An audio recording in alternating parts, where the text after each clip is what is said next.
எண்ணமெல்லாம் சிறகடிக்கும், எண்களெல்லாம் வழி கொடுக்கும், எந்நாளும் ராஜமுகம், எளியோரின் ஏறுமுகம். எந்த நிலை வந்தாலும் வந்த நிலை மாறாத நமது Rajanilai. Rajanilai TV, channel of astrology.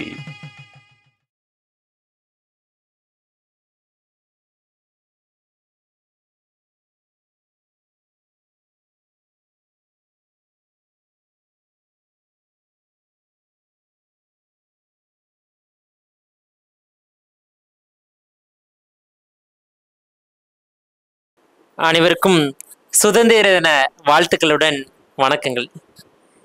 இந்த அருமையான நாளில் மிக சிறப்பான ஒரு பட்டிமன்றம் நடக்க இருக்குதுங்க. அந்த பட்டிமன்றத்தை பேசுறதுக்காக 4 பேச்சாளர்கள், கைதேர்ந்த பேச்சாளர்கள் வந்திருக்கிறாங்க. இந்த பட்டிமன்றம் வெகு சிறப்பாக போக காத்துட்ருக்கு. இந்த நிகழ்ச்சி எங்களுக்கு ஏற்பாடு செய்து கொடுத்த ராஜநிலை டிவிக்கும், ராஜநிலை டிவியினுடைய நிறுவனர் ராஜநிலை ஆசான் ராஜசேகரர் ஐயா அவர்களுக்கு எங்களுடைய மனமார்ந்த நன்றி உறுத்தாக்கிட்டு நாங்கள் நிகழ்ச்சியை தொடங்குறோங்க. உண்மையாலுமே தலைப்பு என்ன அப்படின்னு பார்த்தீங்கன்னா, புருஷனா பொஞ்சாதியா, மாமனாரா மாமியாவா, இதுதான் தலைப்பு. நாங்கள் அல்டா புல்டா பண்ணி ஆண்களா பெண்களான்னு போட்டிருக்கிறோம். உண்மையாலுமே எதுங்க சுதந்திரம்? ஒரு மனிதன் பிறக்கின்றான், ஒரு கட்டமைக்கப்பட்ட வாழ்வினுள், வரையறுக்கப்பட்ட வாழ்வினுள் வளர்கிறான். குழந்தைனா இப்படி தாங்க இருக்கணும், நடக்கணும், எவ்வளோ வயசில் நடக்கணும், இப்போ ஸ்கூலுக்கு போகணும், இப்போ வேலைக்கு போகணும், இப்போ படிக்கணும், இப்படி ஒரு வரையறைக்குள்ளே கொண்டுனாச்சு. மனுஷன் அப்படின்னாவே சுதந்திரம் இருக்குதா அப்படின்னு கேட்டால் கேள்விக்குறி தான். இதில் இன்னும் முக்கியமாக, ஆண்களுக்குள்ளே சுதந்திரம் இருக்குதா, பெண்களுக்குள்ளே சுதந்திரம் இருக்குதா, யார் சிறந்தவங்க அப்படின்றதுக்காக மிக சுவாரஸ்யமாக 4 பேச்சாளர்கள் பேசியிருக்கிறாங்க. சுதந்திரமாக இருப்பது ஆண்களா பெண்களா அப்படின்னு பேசுறதுக்காக ஆண்களே அப்படின்ற தலைப்பில் மலையரசி அவர்கள் மிக சிறந்த பேச்சாளர், நிகழ்ச்சி தொகுப்பாளர், தன்னுடைய திறமையினால பல்வேறு மேடைகளை கண்டவர் வந்திருக்கிறார். உங்கள் சார்பாக வரவேற்கிறோம். அதே ஆண்களே அப்படின்ற தலைப்பில் பேசுறதுக்காக ரம்யா அவர்கள் சிந்தனை பேச்சாளர், சிரிப்பு பேச்சாளர் என பல்வேறு புகழுக்கு சொந்தக்காரர் இன்று நம்மோடு பேச வந்திருக்கிறார். அவர்களை உங்கள் சார்பாக அன்போடு வரவேற்கின்றேன். நீங்கள் என்னதான் ஆண்களேன்னு சொன்னாலும் பெண்கள் தாங்க சுதந்திரமாக இருக்கிறாங்க அப்படின்னு பேசுகிறதுக்காக பேராசிரியர் நவீன்குமார் அவர்கள், சிந்தனை பேச்சாளர், மக்களுடைய மொழியில் பேசி மக்கள் மனதை கொள்ளை கொண்டவர், உங்கள் முன்பு பேச வந்திருக்கிறார். அவரை அன்போடு வரவேற்கின்றோம். ஜோதி பிரியா அவர்கள் தன்னுடைய பேச்சு வளத்தால் பல்வேறு அரசு துறை நிகழ்ச்சிகளிலும் பல்வேறு தொலைக்காட்சி நிகழ்ச்சிகளிலும் பேசி புகழ்பெற்ற ஜோதி பிரியா அவர்கள் நம்முடைய நிகழ்ச்சிக்கு வருகை வந்திருக்கிறார். அவரை அன்போடு வரவேற்கின்றோம். சரிங்க, 4 பேரையும் அறிமுகம் பண்ணி வச்சாச்சு. இப்போ 4 பேரும் ஆளுக்கு ஒரு தலைப்பில் பேச வந்திருக்கிறாங்க. இந்த பக்கம் இருக்கிற 2 பேரும் வந்து பெண்களேன்னு பேசவும், இங்கே இருக்கிற 2 பேர் ஆண்களேன்னு பேசவும் வந்திருக்கிறாங்க. இவங்க என்னதான் பேசுகிறாங்க, ஆண்கள் எப்படி சுதந்திரமாக இருக்கிறாங்க, பெண்கள் எப்படி சுதந்திரமாக இருக்கிறாங்க அப்படின்னு நம்மளை தான் தெரிஞ்சுக்கலாமே. பெண்கள் தான் அதிக சுதந்திரமாக இருக்காங்க அப்படின்னு பேசுகிறதுக்காக பேராசிரியர் நவீன்குமார் அவர்கள், மக்கள் சிந்தனை பேச்சாளர் அவர்கள் தற்பொழுது தன்னுடைய வாதத்தை வைக்கிருக்கிறார். வாங்க நவீன், உங்களுடைய வாதத்தை வாங்க. அன்னை தமிழை எமக்கு அருளிய மூதாதையர் முருகப்பெருமானை முழுமுதற் கடவுளாக வணங்கி தாய் தந்தையருக்கு வணக்கத்தை கூறி, இந்த சுதந்திர தின விழாவில் இப்படி ஒரு சிறப்பான பட்டிமன்றத்தை ஏற்பாடு செய்த ராஜநிலை தொலைக்காட்சி நிறுவனர் ஐயா ராஜசேகர் அவர்களுக்கு நன்றி கலங்க வணக்கத்துடன், நமது நடுவர் உலக சாதனையாளர்கள் பட்டியலில் தன் பெயரை பதித்து விரைவில் இந்திய பாராளுமன்றத்திலும் தன் பெயரை பதிக்க இருக்கும் எனது அருமை நடுவர் திரு அருள் அவர்களுக்கு நான் வணக்கத்தை கூறுகிறேன். உருட்டலாம், இவ்வளவு அளவு உருட்ட வேணாங்க, பாவனா. நடுவர் அவர்களே, இன்றைய தலைப்பு வந்து பாத்தீங்கன்னா, சுதந்திரமாக இருப்பது ஆண்களா பெண்களா, ஒரு சிறப்பான தலைப்பு. நேற்று இந்த பட்டிமன்றத்தின் இயக்குனர் வந்து எனக்கு ஒரு தொலைபேசி மூலியமாக கால் பண்ணாங்க. கால் பண்ணி இந்த மாதிரி தலைப்பு என்கிட்ட சொல்லக்குள்ள நான் சொன்னது, இதுல என்னங்க ஐயா உங்களுக்கு சந்தேகம், பெண்கள் தான் சுதந்திரமா இருக்காங்கன்னு நான் சொன்னேன். ஆனா அவங்க கேட்கவே இல்லை. சரி, நானும் என்ன பண்றது, சரி நம்ம விவாதிப்போம். ஏன்னா ஆண்கள் அணியில வந்து ரொம்ப பரிதாபகரமா இருக்காங்க. ஏன்னா வெற்றி எங்களுக்கு தான். ஏன்னா நடுவருக்கு நான் நேத்தே தொலைபேசியில ரொம்ப கஷ்டப்பட்டு போன் பண்ணி நான் சொன்னேன், நடுவர் அவர்களே தீர்ப்பு நீங்க. அப்ப நடுவருக்கு போன் பண்ணும் போதெல்லாம் கஷ்டப்பட்டு தான் பண்றீங்க. நான் கூட ஏதோ பாசத்தால பண்றீங்கன்னு நினைச்சிட்டேன். நவீன் பேசுங்க. நடுவருக்கு தொலைபேசியில நான் வந்து பேசணும் போது, நடுவரே நீங்க தீர்ப்பு எந்த பக்கம் வேணாலும் கொடுங்க, நாங்க உங்களோட உதவியாளர்கள் மூலியமா சில கையூட்டுகள் நீங்க பெற்றதா நான் கேள்விப்பட்ட எதிரணியில இருந்து, அது உண்மையா நடுவர் அவர்களே? இதெல்லாம் வதந்தி, நம்பாதீங்க மக்களே, பேசுங்க. நீங்க இப்படி சொல்லியிருக்கீங்க, உங்க உதவியாளரை கொஞ்சம் பார்த்து வச்சுக்காங்க. எனக்கு தெரிஞ்சு உங்க உதவியாளருக்குள்ள ஒரு கருப்பு ஆடு இருக்குது. கண்டிப்பா எனக்கு குடி தோன்றவங்க தூரமா இங்கே இல்ல, கூடவே வச்சுக்கிட்டு நான் சுத்துறேன். பேசுங்க. ஒவ்வொரு பட்டிமன்றமும் அப்படிதானே? அதாங்க ஐயா, நீங்க கொஞ்சம் உதவியாளர்களை மாத்தினா கொஞ்சம் நல்லா இருக்கும்னு நான் நினைக்கிறேன். சரி, நீங்க உதவியாளரை கொஞ்சம் மாத்துங்க. தீர்ப்பு பக்கமா எங்க பக்கம் கொஞ்சம் மாத்துனீங்கன்னா இருக்கும். வாங்கின கையூட்டு கொஞ்சம் வேலை செய்யணும், இல்லைன்னா அது நல்லா இருக்காது. நடுவர் அவர்களே, சுதந்திரமாக இருப்பது அப்படின்னு நீங்க கேட்டீங்கனாலே பிடிச்ச விஷயத்த நம்ம செய்யணும், அது ஒரு சுதந்திரமா நம்ம கருதலாம். ஸோ அந்த வகையில பாத்தீங்க அப்படின்னா குடும்பத்துல பெண்கள் எந்த அளவுக்கு சுதந்திரமா இருக்காங்க அப்படிங்கிறத நான் பேச போறேன். ஸோ ஃபர்ஸ்ட் பாத்தீங்கன்னா நடுவருக்கு இன்னும் திருமணம் ஆகல, விரைவில் திருமணம் ஆகும் என்ற நம்பிக்கையில நான் இருக்கேன். நடுவர் அவர்களே, நீங்கள் திருமணத்திற்கு முன்பு பல சாதனைகளை நீங்க பெற்றிருக்கலாம், பல அவார்டுகள் பல விருதுகள் நீங்க வாங்கியிருக்கலாம். திருமணத்திற்கு பின்பு டிவி ரிமோட் கூட உங்களால வாங்க முடியாது பெண்கள் கிட்ட இருந்து. இது வேணா உண்மைதாங்க. அங்கங்க வீட்டுல படுற கஷ்டத்தை நானும் பாத்துக்கிட்டு தானே இருக்கிறேன். 7 மணிக்கு சீரியல் பார்க்க ஆரம்பிச்சாங்கன்னா 11:30 வரைக்கும் பாக்குறாங்க நடுவர் அவர்களே. எப்படி உங்களுக்கு தெரியும்? நீங்களும் 11 வரைக்கும் பாக்குறீங்க அர்த்தம். நான் அந்த கொடுமை எப்படிங்க நடுவரே வாயால சொல்லுவேன்?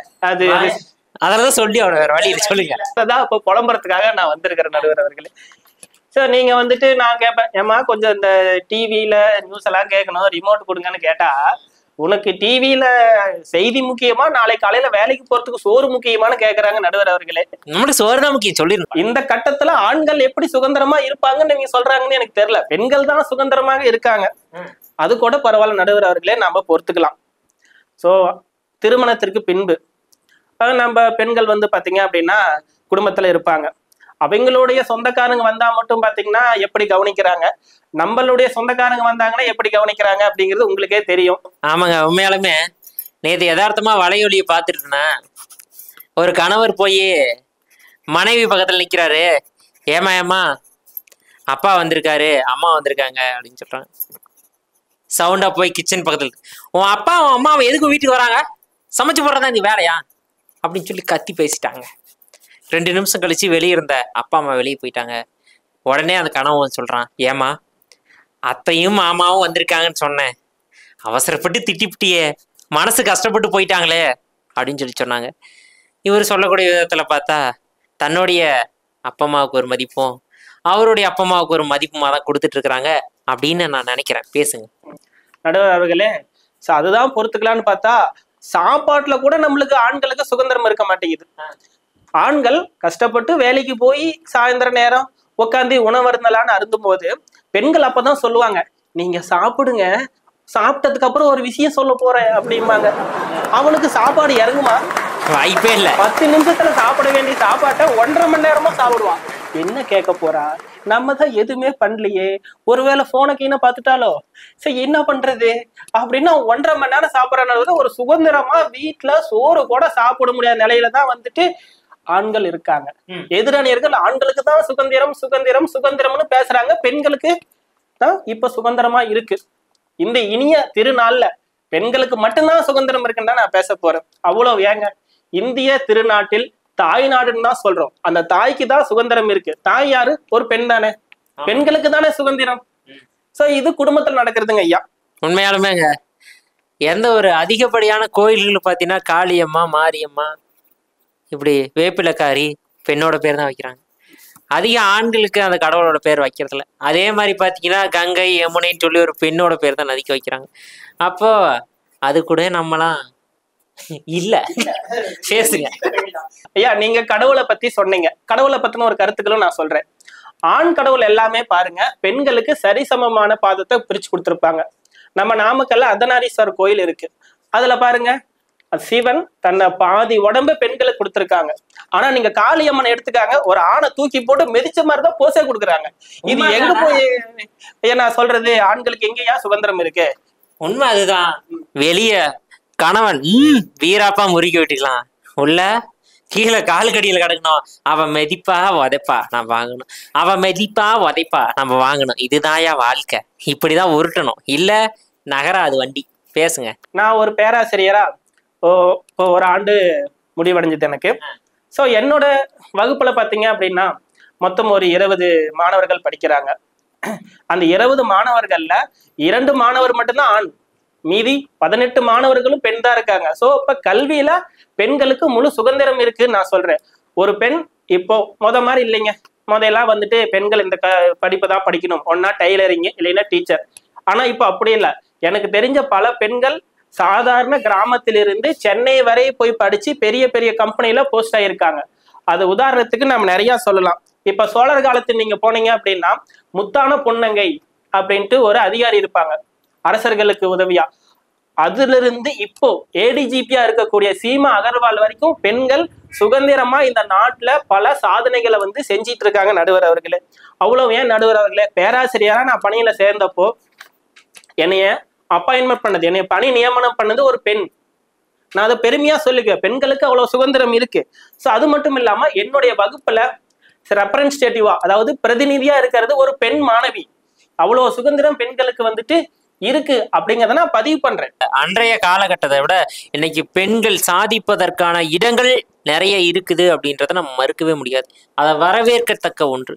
எல்லா அரசு துறைகளிலும், எல்லா விமான ஓட்டுகின்ற துறையிலும் சரி, ரயில்வே துறையிலும் சரி, அத்துணை துறையிலும் பெண்கள் சாதித்துக் கொண்டிருக்கிறார்கள். இன்று உண்மையாலுமே பார்த்தோம் அப்படின்னா பெண்கள் இல்லாத துறைகள் இல்லை, பெண்கள் இல்லை என்று சொன்னால் அது துறையே இல்லை அப்படின்ற ஒரு நிலைக்கு போயிட்டு இருக்குது. உண்மையாலுமே இது வரவேற்கத்தக்கது. பேசுங்க. சோழர் காலத்துல பாத்தீங்க அப்படின்னா நிர்வாகம் பண்ணுது. இப்போ ஒரு அரசர் போர் கோயில வெளி பயணத்திற்கோ செல்லும் போது தன்னுடைய சொந்தக்காரரான குந்தவை நாச்சியார்கிட்ட தான் நிர்வாகத்தை கொடுத்துட்டு போவார். ராஜராஜ சோழனா இருக்கட்டும், ராஜேந்திர சோழனா இருக்கட்டும். அப்படிப்பட்ட ஒரு பெருமை மிக்க நம்ம தமிழக வரலாற்றுல பாத்தீங்கன்னா பெண்களுக்கு சுதந்திரம் இருக்கு. ஆனா அவங்க பெண்களுக்கு சுதந்திரம் இல்ல, ஆண்களுக்கு தான் சுதந்திரம் இருக்குன்னு எதிரணி வந்து பேசுறது எனக்கு வருத்தமா இருக்குதுங்க ஐயா.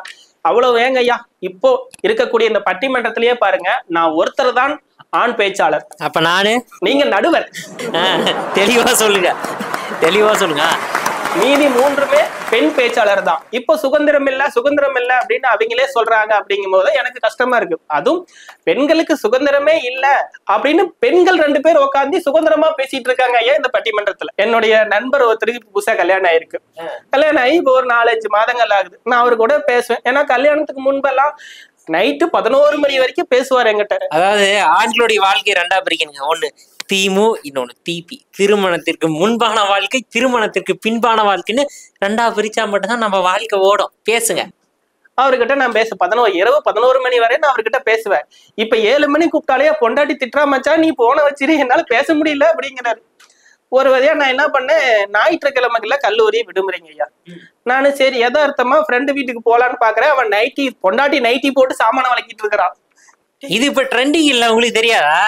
ஏன்னா வெளியே இருக்கக்கூடிய வெளியே இருக்கக்கூடிய யார் ரோட்ல போறவங்க பார்த்தாலும் தன்னுடைய மனைவி தான் இவ்வளவு பவ்யமா எல்லாத்தையும் ஏனத்தை விளக்குறா, வீட்டை கூட்டுறா அப்படின்னு நினைக்கணுன்றதுக்காக நைட்டி எடுத்து மாட்டிக்கிட்டு அப்படி அழகா இவங்க கோர சொல்லந்து கொடுக்கறது, மாமா நான் வேலையை முடிச்சிட்டீங்க மாமா அப்படின்னா, இவங்க உண்மையிலேயே ஐயோ பாவம் நம்ம பையனுக்காக இவ்வளவு கஷ்டப்பட்டு எந்திரிச்சே, மருமம் இப்படி ஒரு மகவும் கிடைக்கிறது நம்ம கொடுத்து வச்சிருக்கணும் அப்படின்னு சொல்லி அந்த மாமியா பெருமைப்பட்டு இருக்கிறாங்க. ஆனா உண்மையாலுமே நடக்கிறது என்னவோ, நாங்க தாங்க ஐயா நைட்டி போட்டுட்டு சாமானத்தை விளக்கிட்டு இருக்கிறான். அது போயிட்டு நான் யதார்த்தமா போயிட்டு, ஏமா உன் புருஷங்காரம் இல்லையா? நான் மச்சான் நான் தான் மச்சான். என்ன ஆம்பளை வயசுல பேசுறா? நான் தான். ஏன்டா நைட்டி போட்டுக்கிற? இல்ல மச்சான் வெளியில யாராவது வந்து பார்த்தாங்கன்னா பொண்டாட்டி தான் வேலை செய்ய நான் காட்டணும். ஏன்னா நான் வெளியே போயிட்டேன்னா நான் ஒரு மிகப்பெரிய கம்பெனில ஒரு மிக உயர்ந்த பதவியில இருக்கிறேன். இப்படி போனா என்னோட கம்பெனியில எப்படி என்னை எல்லாம் மதிப்பாங்கன்னு கேக்குறாங்க ஐயா. பெண்களுக்கு சுதந்திரம் அந்த அளவுக்கு இருக்கு, ஆண்களுக்கு சுதந்திரம் இல்ல. பெண்களுக்கு தான் இருக்குன்னு நான் திரும்ப திரும்ப சொல்றது. ஸோ அடுத்ததா பாத்தீங்க அப்படின்னா பயணங்கள். ஸோ பயணங்களை பத்தி யாருமே அதிகமா பேசுறது இல்லை அப்படிங்கிறது எனக்கு ஒரு சின்ன கஷ்டமா இருக்கு. ஆண்கள் நிறைய பயணங்கள் பண்றாங்க, எனக்கு ரொம்ப சந்தோஷம். ஆண்களுக்கு பயணங்கள்ல சுதந்திரங்கள் இருந்தாலும் நிம்மதியா பயணம் பண்ண முடியுதா அப்படிங்கிறது கேள்விக்குறிக்காயதான் இருக்குது. அதுக்கு வந்துட்டு ஆண்கள் அணிதான் பதில் சொல்லணும். ஆண் ஒரு பயணம் பண்ணக்குள்ள பெண்கள் கொஞ்சம் உதவியா இருக்கணும், கொஞ்சம் சுதந்திரமா பண்ண விடணும். எங்க சுதந்திரமா பண்ண விடுறாங்க? போனை எடுத்தா எங்க இருக்க, எப்ப வர, அவ்வளவு நேரம் ஆகுமா? எங்க இப்பதாங்க வெளியே போனேன், 5 நிமிஷத்துல வீட்டுக்கு வர, இல்லைன்னா சோத்துல வச வச்சிருவேன். கண்டிப்பா நடக்கூடியதான் இதெல்லாம் இருக்குதுங்க ஐயா. பயணங்கள் யதார்த்தமா கேட்கக்கூடியதாங்க, இது வார வாரம் கேட்கக்கூடியதான். சொல்லுங்க ஐயா. வெளிநாடுகள்ல பாத்தீங்க அப்படின்னா கணவர் சீக்கிரம் வீட்டுக்கு வரத்துக்கு ஒரு குறிப்புகள் சொல்லுவாங்க. நான் உங்களை மாதிரி வலையொலியை அப்படியே போய் பார்த்துட்டு இருக்கும் போது ஒரு குறிப்பு சொன்னாங்க. அது என்னன்னா, காலையில கணவருக்கு கொஞ்சோண்டு சோத்துல விஷத்தை வச்சிருவாங்க. அந்த விஷம் பாத்தீங்க அப்படின்னா 5 மணி வரைக்கும் தான் ஒர்க் ஆகும். 5 மணிக்கு மேல அவர் வந்துட்டு போயிருவாரு. இத வந்து போன் பண்ணி சொல்லிடுவாங்க. நான் வந்து போகக்குள்ள இந்த மாதிரி சோத்துல விஷம் வச்சிட்டேங்க, நீங்க 5 மணிக்குள்ள வந்தீங்கன்னா நான் வந்து மாத்து மருந்து தரேன், இல்லைன்னா நீங்க காலினோட அப்புறம் அவர் எப்படி நிம்மதியா வேலை செய்வார், எப்படி பயணம் பண்ணுவாரு? சோ அது முழு சுதந்திரமும் பெண்கள் கிட்ட தான் இருக்குது, ஆண்கள் கிட்ட ஒண்ணுமே இல்லைங்க ஐயா. இதுதான் என்னுடைய தாழ்மையான கருத்து. சோ அதன்படி பாத்தீங்க அப்படின்னா, நீங்க ஆரம்பத்திலேயே ஒண்ணு சொன்னீங்க, வேலை. பெண்கள் இல்லாத துறையே கிடையாது, பெண் இல்லைன்னா துறையே கிடையாது அப்படின்னு சொல்றீங்க. நான் அதுலயும் ஒத்துக்கிறேன். என்னுடைய ஒரு நண்பர், ஒரு பெண், பேர் வந்து நான் சொல்ல விரும்பல, ஏன்னா அவங்களுக்கு பிடிக்காது. ஸோ அதனால நான் என்ன பண்றேன், அந்த பெண் பாத்தீங்க அப்படின்னா ஒரு கிராமத்துல இருந்து ஒரு சாதாரண அரசு பள்ளியில படிச்சு இன்னைக்கு சென்னையில ஒரு மிகப்பெரிய கம்பெனியில மிகப்பெரிய போஸ்டிங்ல இருக்காங்க. அவங்களோட சம்பளம் கிட்டத்தட்ட 60,000க்கு மேல. அந்த பெண் நான் ரீசெண்டா போன்ல பேசக்குள்ள சொன்னாங்க, இப்படி ஒரு சுதந்திரம் எனக்கு இந்த குடும்பம் கொடுக்கலைன்னா நான் இந்த அளவுக்கு வந்திருக்க மாட்டேன், இப்ப எனக்கு பிடிச்ச துறையில நான் இருக்கேன் அப்படின்னு சொல்லும் போது எனக்கு பெருமையா இருக்கு. பெண்களை பத்தி, பெண்களுக்கு சுதந்திரம் இருக்கு அப்படின்னு பேசுறதுல ஆனா நான் ரொம்ப மகிழ்ச்சி அடையிறேங்க ஐயா. இறுதியான கருத்து, ஆடைகள் பத்தி நான் சொல்லணும். ஆடைகள்ல பாத்தீங்க அப்படின்னா ஆண்களுக்கு விட பெண்களுக்கு அதிக சுதந்திரம் இருக்கு. நாம பேண்ட் ஷர்ட் போட்டோம்னா அவங்களும் பேண்ட் ஷர்ட் போடுறாங்க. நாம வந்து வேட்டி ஷர்ட் கட்டினா அவங்க பொங்கலுக்கு வேட்டி ஷர்ட் கட்டுறாங்க. அதே மாதிரி ஐயா நாம சேரி கட்டினா இந்த சமூகம் ஏத்துக்குமா? வேற மாதிரி பேசும் வேணாம். இதெல்லாம் வந்துட்டு பாத்தீங்கன்னா பெண்களுக்கு சுதந்திரம் இருக்கு, சுதந்திரம் இருக்கு. நான் பண்ணி பாக்குறீங்களா? நிறைய டைம் பண்ணிட்டேங்க ஐயா, அது ஒர்க் ஆகலைங்க ஐயா. வேணாம் இல்ல, அந்த மாதிரி விபரீத முடிவுலாம் எடுத்து உண்மையாலுமேங்க சமூக வலைதளங்களில் பதிவிடுவதற்கும் முகநூலில் பதிவிடுவதற்கும் வலையொலியில் பதிவிடுவதற்கும் வேண்டுமானால் அது பொருத்தமானதாக இருக்கலாம். ஆனா உண்மையான வாழ்க்கையில் நீங்க கேட்கலாங்க, பெண்ணுடைய உடுப்பை ஒரு ஆண் உடுத்தின என்ன அப்படின்னு சொல்லி அவங்களுக்கு வந்து தனியான ஒரு பெயர் கொடுத்துருக்குறாங்க. அழகான பேரா திருநங்கைகள் அப்படின்னு சொல்லி கொடுத்துருக்குறாங்க. அப்போ ஒரு ஆண் அவர்களை மாறி உடுத்தி பார்க்க வேண்டும் என்று தன்னுடைய ஆசையை உடுத்திட்டு போனா கூட அவங்க பேர் என்ன சொல்லுவாங்க? நம்ம வந்து அதை தப்பு சொல்ல முடியாது. ஏன்னா அவங்களுடைய உடல் ரீதியான மாற்றங்களால அவர்களும் ஒரு மனிதர்கள் வாழ்ந்து கொண்டிருக்கிறார்கள் சமூகத்தில். அதனால ட்ரை பண்ணலாம், வலையொலி பக்கத்துக்காக ட்ரை பண்ணிக்கலாம், வெளியே பண்ண முடியாது. சொல்லுங்க. பெண்களுக்கு நிறைய சுதந்திரங்கள் நம்ம அரசா இருக்கட்டும் கொடுத்துட்டு இருக்கு. பக்கமா அரசு கொண்டு வந்த ஒரு மிக சிறந்த திட்டம் தான் விடியல் பயணம்.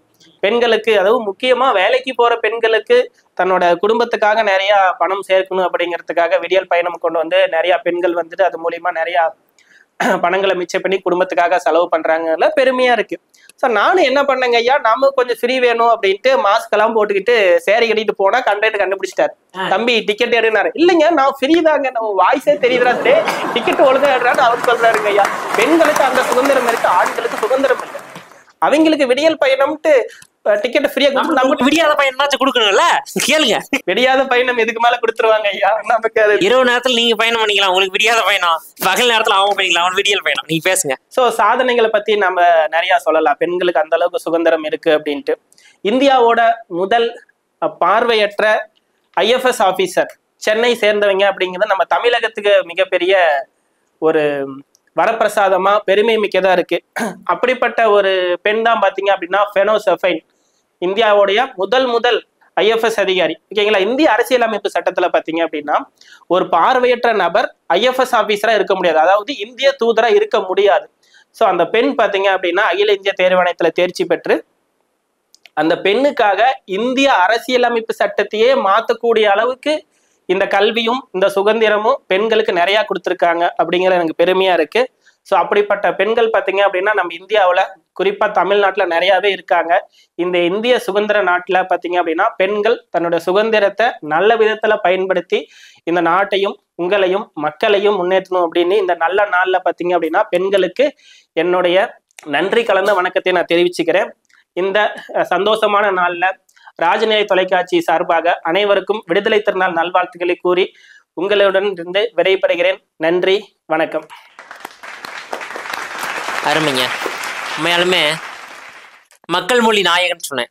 மக்களுக்கு எந்த மொழி புரியுமோ அதே மொழியில தன்னுடைய வாதங்களை எல்லாம் முன்வைச்சார். இதுல சொன்னாரு, எல்லாமே பெண்கள் எல்லா துறையிலும் இருக்கிறாங்க, பார்வையற்ற ஒரு பெண் கூட தன்னுடைய மாற்று கல்வி முறையினால் கற்று ஒரு நாட்டினுடைய தூதுவராக இருக்கிறார்கள். நாட்டினுடைய தூதுவராக இருப்பது மட்டுமல்லாமல் மாவட்ட ஆட்சியராக, அதை தொடர்ந்து பல அரசு துறைகளிலும் இன்று இருக்கிறார்கள். அப்ப அன்பு குழந்தைகளே, மாணவர்களே, நான் ஒரு பள்ளியினுடைய தமிழ் ஆசிரியராக இருக்கிறேன் சொல்றேன். இந்த சுதந்திர தின விழாவில் நீங்க தொலைக்காட்சி பார்க்குறோம், காலத்தை போக்குறோம் அப்படின்றத கடந்து மாணவ மாணவிகள், ஆண்கள் பெண்கள் என்ற உங்களை வேறுபடுத்தவில்லை. இந்த சமூகம் உங்களை அப்படி வேறுபடுத்தி காட்டுவதும் அல்ல. மாணவர்கள் என்று உங்களை குறிப்பிடுகிறோம். கடின உழைப்பு, விடாமுயற்சி உங்களுடைய வெற்றிக்கான வழி. படிக்கின்ற வேளையில், படிக்கின்ற நேரங்களில் முறைப்படி சரியாக அனைத்தையும் கற்றால் நாட்டினுடைய உயர் பதவியில், நாட்டினுடைய உயர் பதவி நாட்காலையில் நீங்கள் அமரக்கூடிய நாள் விரைவில் இருக்கிறது என்று சொல்லி நவீன் அவர்களுக்கு மனமார்ந்த வாழ்த்துக்களை தெரிவித்துக் கொள்கின்றோம். உலகெங்கிலும் உள்ள ராஜநிலை நேயர்கள் அனைவருக்கும் என் அன்பு வணக்கம். பசுமைக்கு பேர் போன பவானி நகரில் 3 ஆறுகள் சங்கமிக்கும் கூடுதுறை பவானியில் இப்படி ஒரு நல்வாய்ப்பை ஏற்படுத்தி தந்த என் கலை வித்தகர் ராஜநிலை ஆசான் உயர்திரிய ராஜசேகர் ஐயா அவர்களுக்கு மனமார்ந்த நன்றிகளையும் வணக்கத்தையும் உரித்தாக்கிக் கொள்கிறேன். தொல்காப்பியத்துல இருக்கிறது பொருளுங்க, எங்க நடுவர் அருளுங்க. இப்படி ஒரு புகழ்ச்சிய எல்லா பட்டிமன்றத்தோடய டிஃப்ரெண்டா இருக்கு. இப்பதான் கேட்கிறேன், பேசுங்க. 5 5 10 எங்க நடுவர் தாங்க கெத்து. ஐயோ, மனசை வேற வலிச்சு எடுக்கிறாங்களே, தீர்ப்பு இங்கேயே கொடுத்துருவோம்னா எனக்கு ஒரு பயமா இருக்கு. ஆனா கொடுக்க மாட்டேன், பேசுங்க. தராசு எப்படி உண்மை இருக்கிற பக்கமும் சாயுமோ அந்த மாதிரி எங்க பக்கம்தான் தீர்ப்ப வழங்குவேன்னு சொல்லி காத்து கொண்டிருக்கிற நடுவர் ஐயா அவர்களுக்கு அன்பார்ந்த வணக்கங்கள். வணக்கம். அது நீங்க பேசுற உண்மையை பொறுத்து பேசுங்க. அப்பப்பப்பப்பா, பேச்சா பேசுனாங்க பேச்சு இந்த எதிரணிக்காரங்க பேசுனீங்க. அதான் பாருங்க, கேக்குறவங்க கேட்டுட்டே இருந்தா கேப்பையிலயும் நெய் வடையுதுன்னு சொல்லுவாங்களாமா. அப்படித்தானே இருக்கு இந்த எதிரணிக்காரங்க பேசுற பேச்சு. இங்க பாருங்க, இருங்க திருப்பிக்கிறேன். திருப்பி பாக்குறீங்களா? பாருங்க. பாவம், கஷ்டப்பட்டு சேர்த்த கருத்துக்கள் எல்லாத்தையும் உங்ககிட்ட சொல்லுன்னு ரொம்ப ஆர்வமா இருக்காங்க. சொல்லுங்கம்மா. அது என்னங்க, கல்யாணம் ஆன பொண்ணுங்க வந்து அவங்க அப்பா அம்மா வந்தா ஒரு மாதிரியும், இவங்க அப்பா அம்மா வந்தா ஒரு மாதிரியுமா பாப்பாங்க? அப்படித்தான். கஷ்டப்பட்டு பெத்து வளர்த்து இருக்கிற அப்பா அம்மாவை விட்டுட்டு, கூட பிறந்த அண்ணா தங்கச்சின்னு சொல்லிட்டு ரத்த உறவுகளை எல்லாம் விட்டுட்டு, கல்யாணம் ஒரே நாள்ல எல்லா சுதந்திரத்தையும் விட்டுட்டு, உங்களோட வரமே கணவனே கண்கண்ட தெய்வம், மாமனார் மாமியாரே வந்து அடுத்த அப்பா அம்மான்னு சொல்லிட்டு வரமே, அங்கேயே எங்களோட சுதந்திரம் பறி போயிடுதுங்க. ஒரு நாள் வந்து கவனிக்கலன்னு சொல்லி சொல்றாங்க, மீதி இருக்கிற அத்தனை நாளுமே வந்து அவங்க வீட்டுலதானே நாங்க இருக்கோம், அவங்களுக்கு தேவையான பணிவிடைகளை தானே நாங்க செஞ்சுட்டு இருக்கோம். இதை மறுக்க முடியுமா நடுவர் அவர்களே? எனக்கு தெரியலம்மா, எனக்கு என்ன கல்யாணம் ஆகல, இளராஜில போல, எனக்கு தெரியல. நான் வலையொலியில பார்த்ததை பத்தி சொன்னேன், பேசுங்க. இதனாலதான் நடுவர் அவர்களே உங்களுக்கு இன்னும் கல்யாணம் ஆகல. வேணாமா, அந்த கஷ்டத்தை அனுபவிக்க நான் விரும்பல, பேசுங்க. அடுத்தது, எல்லா கோவிலையும் சாமி பாத்தீங்க அப்படின்னா கால்ல மிதிக்குதுன்னு சொல்றாங்க. அதே மாதிரி வந்து பெண்கள் வந்து எல்லா துறையிலும் இருக்காங்கன்னு சொல்றாங்க. நான் இந்த கருத்தை ஏத்துக்கிறேன். இருந்தாலும் ஒவ்வொரு துறையிலும் வந்து பெண்கள் எப்படியெல்லாம் மிதிப்பட்டு இருக்காங்கன்னு சொல்லிட்டு சொன்னா மறுக்க முடியுமா நடுவர் அவர்களே? ஒரு துறைக்கு போறாங்க அப்படின்னா எத்தனை பேருடைய பிரச்சனைகளை வந்து அவங்க கடந்துதான் வந்து அந்த துறையில இருக்க முடியுமோ தவிர சுதந்திரமாக அந்த துறையில வந்து அவங்களால இருக்க முடியுதா? ரொம்ப கஷ்டம் தாங்க உண்மையாலுமே. உதாரணத்தை ஒரு காவல்துறை எடுத்துட்டோம் அப்படின்னா கூட, இன்னைக்கு டிராஃபிக் போலீஸ்லாம் அப்போ பார்த்தீங்க அப்படின்னா ஆண்கள்லாம் இருப்பாங்க. இன்னைக்கு நிறைய பெண்கள் இருக்கிறாங்க. அவர்களுக்கு தேவையான அந்த அடிப்படை வசதிகள் கூட கிடைக்காமல் ரோட்டில் மக்களுக்காக இயங்கிக் கொண்டு, மக்களுக்காக பணி செய்து கொண்டு கிடக்கக்கூடிய நிறைய பெண் காவலர்களை நம்ம வாழ்க்கையில யதார்த்தமா பார்க்குறோம். நானும் பார்த்துருக்குறேங்க. மலையரசி, பேசுங்க. இப்போ திட்டங்கள் வந்திருக்கு பெண்களுக்குன்னு சொல்றாங்க. எத்தனை திட்டங்கள் வந்தாலும் பெண்களை வட்டத்துக்குள்ள மட்டும்தான் வச்சு பார்த்துட்டு இருக்காங்க. பெண்கள் அழுதா ஒண்ணு, சிரிச்சா ஒண்ணு, கோவப்பட்டா ஒண்ணுன்னு சொல்லிட்டு, உம்முன்னு இருந்தா உமனா மூஞ்சி, அழுதா அழுமூஞ்சி, சிரிச்சா அதுக்கு ஒண்ணு, வாய் பேசினா வாயாடி, இப்படின்னு சொல்லிட்டு இந்த சமூகத்துல எத்தனை விஷயங்களை பெண்கள் வந்து சிரிச்சா சிரிப்பழகின்னு சொல்லுவாங்க. மறந்துட்டேன், பேசு. எத்தனை கஷ்டங்களை வந்து இந்த சமூகத்துல ஃபேஸ் பண்ணிட்டு இருக்காங்க தெரியுமா? இந்த கொஞ்ச காலத்துக்கு முன்னாடி ஒரு படம் வந்துச்சு. அந்த படத்துல அழகா சொல்லியிருப்பாங்க, இதுதான் செய்யணும்னு சொல்லிட்டு 5 இருக்கும், இது செய்யக்கூடாதுன்னு 50 இருக்கும். எல்லாத்துக்கும் பிடிச்ச 5 நாங்க செய்யணும், எங்களுக்கு பிடிச்ச 50 நாங்க செய்யக்கூடாது. இதுல எங்கெங்க எங்க பெண்களுக்கு சுதந்திரம் இருக்கு? நீ பேசுறது என்னமோ அந்த காலம் மாதிரியே எனக்கு தோணுதுமா. இந்த காலத்துல இப்படி போன் எடுத்து இப்படி வச்சு, சார் என்னுடைய ஹஸ்பண்ட் என்னை வந்து ரொம்ப கஷ்டப்படுத்துறான், என்னால ஒண்ணும் முடியல சார், உடனே வரும் போலீஸ் வீட்டுக்கு. இன்னைக்கு பெண்களுக்கு பாதுகாப்பா தாங்க இருக்குது. உண்மையாலுமே எவ்வளவு வேணா சொல்லலாம், ஒரு பெண் அன்னைக்கெல்லாம் ரோட்ல நடந்து போக முடியாதுங்க. நிறைய பிரச்சனைகள் இருக்கும். இன்னைக்குதான் எஸ்ஓஎஸ்ன்னு சொல்லி நிறைய உங்களுக்கான செயலிகள் எல்லாம் அறிமுகப்படுத்தியிருக்காங்க. நிறைய பேருக்கு தெரியுமானது தெரியல. அப்ப உங்களுக்கான பாதுகாப்பை கொடுப்பதில் இன்று நிறைய காவல்துறை அதிகாரிகளும் நிறைய அதிகாரிகளும் உழைத்து கொண்டுதான் இருக்கிறார்கள் அப்படின்றத யாராலையுமே மறுக்க முடியாது. பேசுங்க.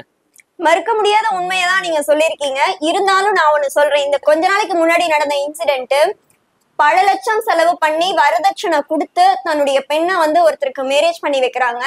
அங்க போயிட்டு அந்த பொண்ணு சந்தோஷமா இருக்கானா? இல்ல. அந்த 4 செவத்துக்குள்ளேயே தன்னுடைய வாழ்க்கையை வாழ்ந்துட்டு இருக்கா. தன்னுடைய அப்பாவுக்கு போன் இருந்தும் கூட தன்னுடைய அப்பாவுக்கு தகவல் சொல்ல முடியல. கடைசி வரைக்கும் பார்த்திருக்காங்க, முடியல.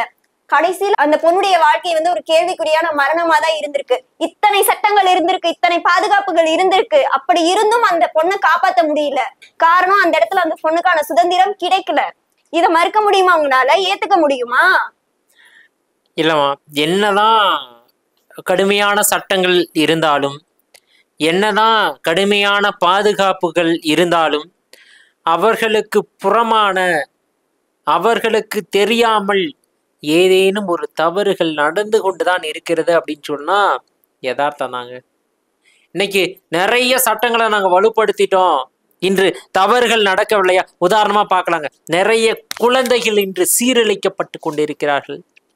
அப்ப சட்டங்கள் வலுவாக இல்லையா? இருக்குதுங்க. இருப்பினும் இன்னும் சீரழித்து கொண்டே இருக்கிறார்கள். எப்படியோ 100-ல் ஒருவர், 1000-ல் ஒருவர், 1,00,000-ல் ஒருவர் இப்படியாக பயணம் பண்ணி கொண்டு இருக்கிறார்கள்.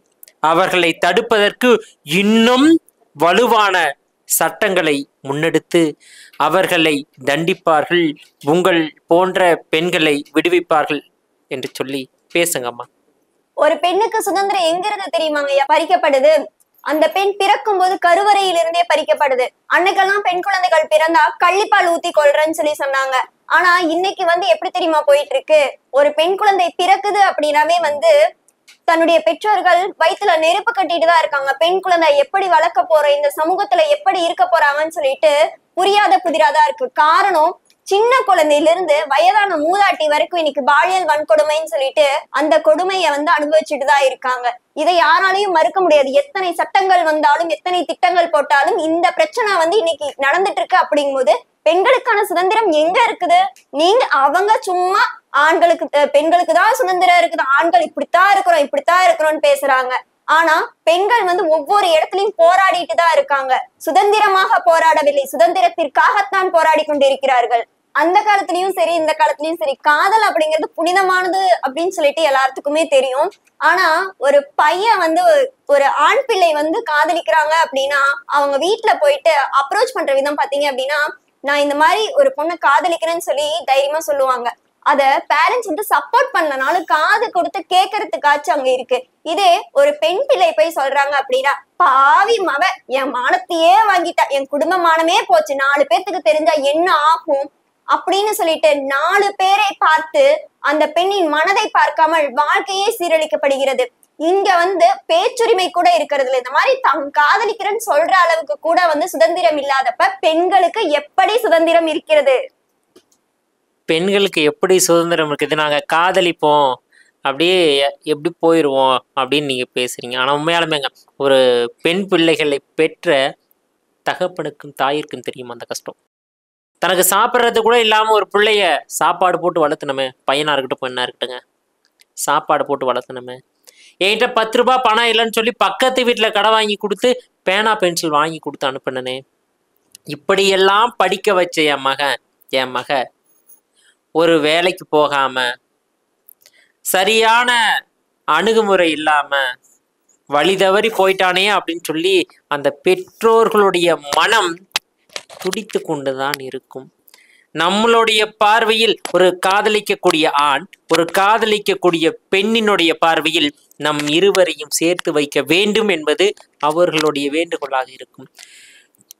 கஷ்டப்பட்டு வளர்த்து ஆளாக்கின பெற்றோர்களுடைய பார்வையில் எப்படி தெரியுங்களா இருக்கும்? ஐயோ, இவ்வளோ கஷ்டப்பட்டு வளர்த்தன என் பிள்ளை என்கிட்ட சொல்லியிருந்தா நானே கல்யாணம் பண்ணி வச்சிருப்பேன், நல்ல உத்தியோகத்துக்கு போயிட்டு என்கிட்ட சொல்லியிருந்தா ஒரையே கூப்பிட்டு ஜாம் ஜாம்னு கல்யாணம் பண்ணியிருப்பேன் அப்படின்னு ஏங்கக்கூடிய பெற்றோர்களை இன்று கண்கூடாதாங்க பார்த்துட்டு இருக்கோம். பேசுங்க மலையரசி. நடுவர் அவர்களே, நான் சொன்ன பாயிண்ட நீங்க நல்லா புரிஞ்சுக்கோங்க. ஆண்களுக்கு சொல்லக்கூடிய சுதந்திரம் பெண்களுக்கு இல்லை என்று நான் சொல்ல வருகிறேன். அடுத்து பாத்தீங்க அப்படின்னா, ஆத்தோரம் பூத்த மரம் அணைகட்டும் புங்க மரம். அதாவது ஒரு 2 தோழிங்க ஒரே தட்டுல சாப்பிட்டு ஒரே இடத்துல இருந்து ரொம்ப நட்பா இருந்துட்டு வராங்க. இதே அவர்களுக்கு திருமண காலகட்டம் வருது, திருமணமாகி ஒவ்வொருத்தரும் ஒவ்வொரு ஊருக்கு போறாங்க. அப்ப சொல்றாங்க, என் புருஷன் என் புள்ள என்னுடைய வேலை நான் இருக்கேன், உன் புருஷன் உன் புள்ள உன்னுடைய வேலைன்னு நீ இருக்க, 2 பேரும் பாத்துக்கவும் முடியல, பேசிக்கவும் முடியல, நிறையும் நடச்சிருச்சு, இதுக்கு மேலே நம்ம பார்த்துப்போமா அப்படின்னு சொல்லிட்டு அந்த கவிதை வரிகளை அழகா முடிப்பாங்க. அதாவது திருமணத்திற்கு முன்பு இருந்த ஒரு நட்பு வட்டாரம் திருமணத்திற்கு பின்பு அது முழுவதுமாக பறிப்போய் விடுகிறது. பெண்களுக்கு ஒரு நட்பு வட்டாரத்துக்குள்ளேயே எங்களுக்கு சுதந்திரம் என்பது பறிப்போய் விடுகிறது. அப்படிங்கும் போது இன்றைய காலகட்டத்துல பெண்களுக்கு சுதந்திரம் இருக்குன்னு சொல்லிட்டு எப்படி நீங்க பேசுறீங்க? உண்மையாலுமேங்க பெண்களுடைய நட்பு வட்டாரத்தினுடைய சுதந்திரம் பறிக்கப்படுது அப்படின்னு சொல்றாங்க. நிறைய நடக்குதுங்க. திருமணம் ஆயிடுச்சு அப்படின்னா நிறைய கணவர்கள் சொல்லுவாங்க, ஏய் நீ அவகிட்ட பேசக்கூடாது, அவகிட்ட பேசக்கூடாது. நட்பு என்பது புனிதமான ஒன்று. நட்பு என்பது தன்னுடைய வாழ்நாள் வரை நீடிக்க வேண்டும். கல்லூரி பருவத்திலேயோ பள்ளி பருவத்திலேயோ ஆரம்பிக்கக்கூடிய நட்பு தன்னுடைய வாழ்நாள் வரை நீடிக்க வேண்டும் என்று சொல்லி தான் ஆசைப்படுவார்கள். அப்படி அந்த பெண்கள் திருமணம் நடந்து முடிந்த பிறகு ஒரு நண்பனிடம் ஒரு தோழியிடம் பேச வேண்டும் என்று சொன்னால், ஐயோ கணவர் என்ன நினைத்து விடுவாரோ, நம்முடைய மாமியார் என்ன நினைப்பாங்களோ அப்படின்னு சொல்லி பல ஏக்கத்துல தான் இருக்கிறாங்க. பேசுங்க மலையர்ச்சி. இதே பாத்தீங்க அப்படின்னா, ஒரு ஆண் பிள்ளை பள்ளி முடிஞ்சு கல்லூரி முடிஞ்சு வராங்க, பேக தூக்கி போட்டுட்டு விளையாட போனாங்க அப்படின்னா, இல்ல சண்டே நாள்ல வெளியே போனாங்க அப்படின்னா 10 மணி ஆகுமா 11 மணி ஆகுமான்லாம் தெரியல.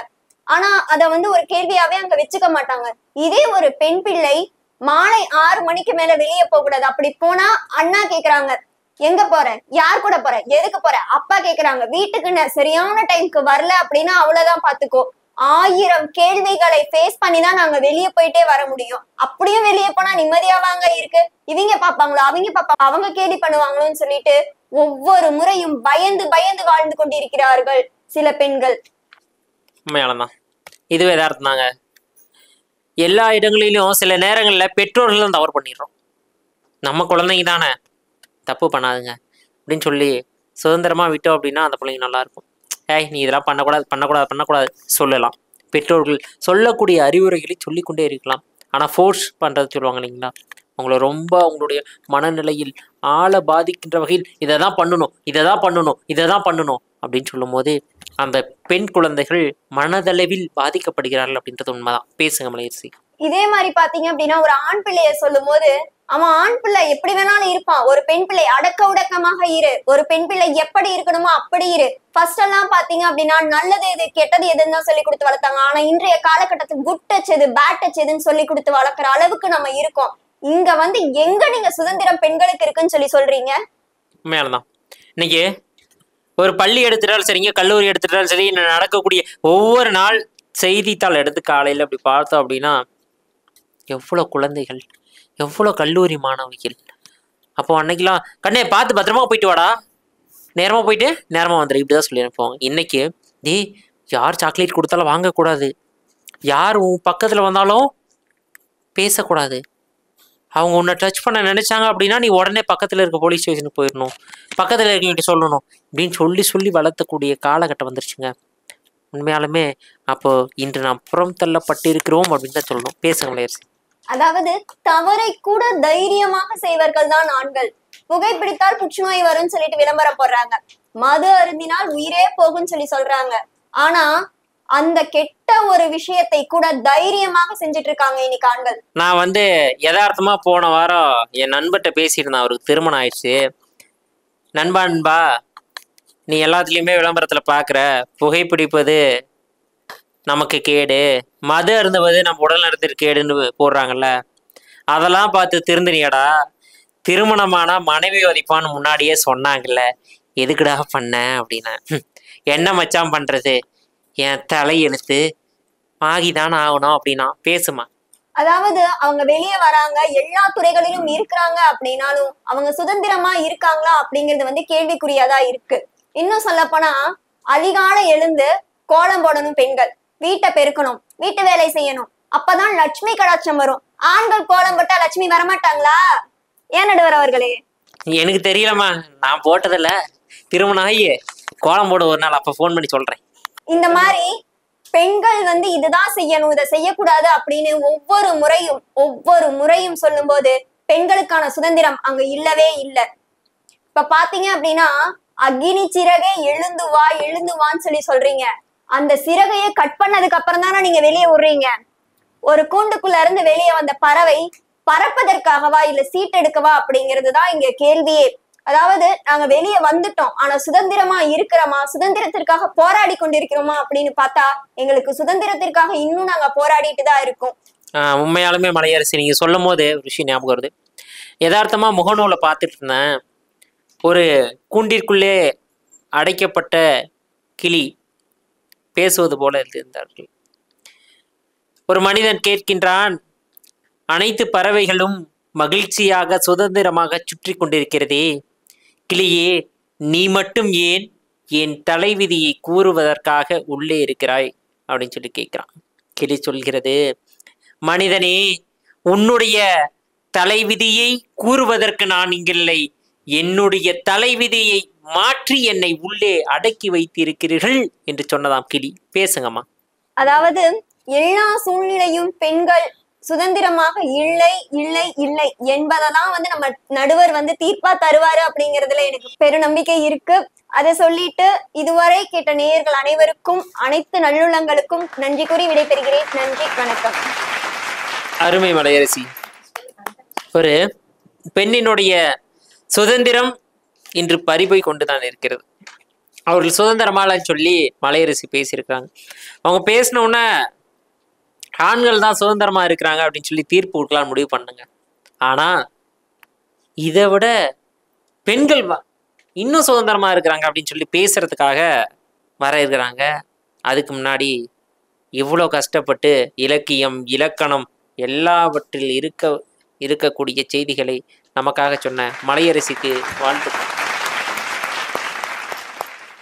2 பேருமே பயங்கரமா பேசிட்டாங்க. எனக்கு யாருக்கு தீர்ப்பு கொடுக்குறது அப்படின்னு மிகப்பெரிய குழப்பமா இருக்கு. ஒரு அணியினுடைய முதல் பேச்சாளர்கள் எப்படி மக்களை ஈர்க்கிறார்களோ அதே போல இறுதி பேச்சாளர்கள் அந்த அணியினுடைய வெற்றியினை தீர்மானிப்பார்கள் அப்படின்னு சொல்லி நான் எல்லா பட்டிமன்றங்களையும் சொல்லுவேன். அதுதான் உண்மை. இப்பவும் அதை தான் சொல்றேன். இப்போ எந்த அணி வெற்றி பெற போகுது அப்படின்னு சொல்லி அவங்க தான் முடிவு பண்ண போறாங்க. அவங்க கருத்துக்களால வலு சேர்க்க போறாங்க.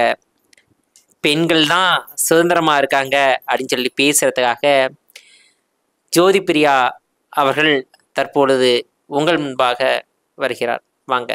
நிமிர்ந்த நன்னடையும் நேர்கொண்ட பார்வையும் நிலத்தில் யாருக்கும் அஞ்சாத நெறிகளும் திமிர்ந்த ஞான செருக்கும் இருப்பதால் செம்மை மாதர் திரும்புவதில்லையாம்.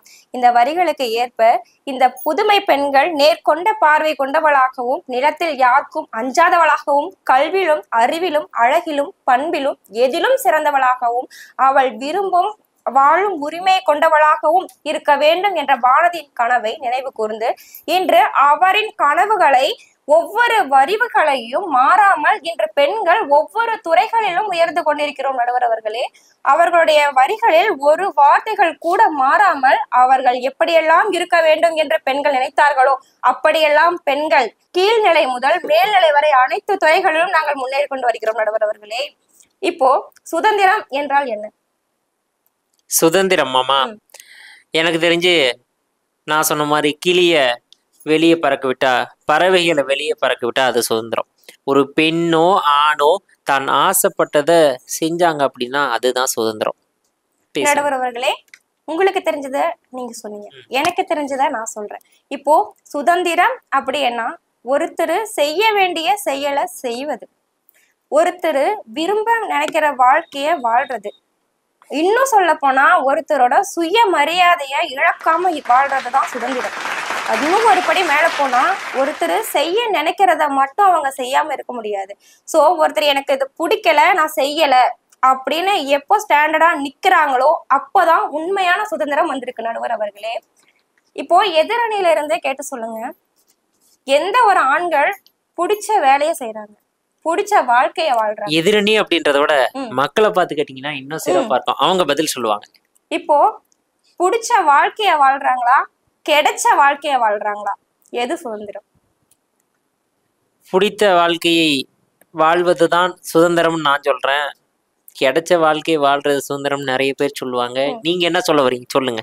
நாங்களும் பிடிச்ச வாழ்க்கைய வாழ்றதுதான் நடுவர் அவர்களே சுதந்திரம்னு சொல்றோம். இப்போ நாங்க பெண்கள் வந்துட்டு அப்போ இருந்த மாதிரி நாங்க இப்போ இல்லை. சோ இன்னும் சொல்ல போனா ஒவ்வொரு துறையிலும் நாங்க முன்னேறிக்கிட்டு வரோம். எல்லா கஷ்டங்களும் இருக்கும். எதிரணியில இருந்து சொன்னாங்க நாங்க கஷ்டப்படுறோம்னு சொல்றாங்க. கஷ்டப்படாம எதுவும் வராது நடுவர் அவர்களே, கஷ்டப்படாம வர்றது எதுவும் நிலைக்காது நடுவர் அவர்களே. உண்மையாலதாங்க. உழைப்பிற்கு பின்பு வரக்கூடியது தான் வெற்றி அப்படின்னு சொல்றோம். ஆண்களா இருக்கட்டும் பெண்களா இருக்கட்டும். நம்ம ஏங்க ஆண்களா பெண்களா போகணும்? ஒரு எல்லாத்துக்கும் பொதுவான ஒரு விவசாயத்தை எடுத்துக்கலாமே. விவசாயத்தில் அந்த விவசாயி கஷ்டப்பட்டு 6 மாதமோ 1 வருடமோ பயிர்களுக்கு ஏற்ப உழைத்தான் என்று சொன்னால் அவனுக்கு வெற்றி கிடைக்கும். அதுவே ஒரு ஆசிரியர் ஒரு ஆண்டு முழுவதும் உழைத்தார் என்று சொன்னால் நல்ல தேர்ச்சி வீதம் கிடைக்கும். ஒரு மாணவன் ஆண்டு முழுவதும் உழைத்தான் என்று சொன்னால் மதிப்பெண் கிடைக்கும். உயர் மதிப்பெண் கிடைத்து விட்டால் நல்ல கல்லூரி கிடைக்கும். நல்ல கல்லூரி கிடைத்து விட்டால் நல் அறிவு கிடைக்கும்.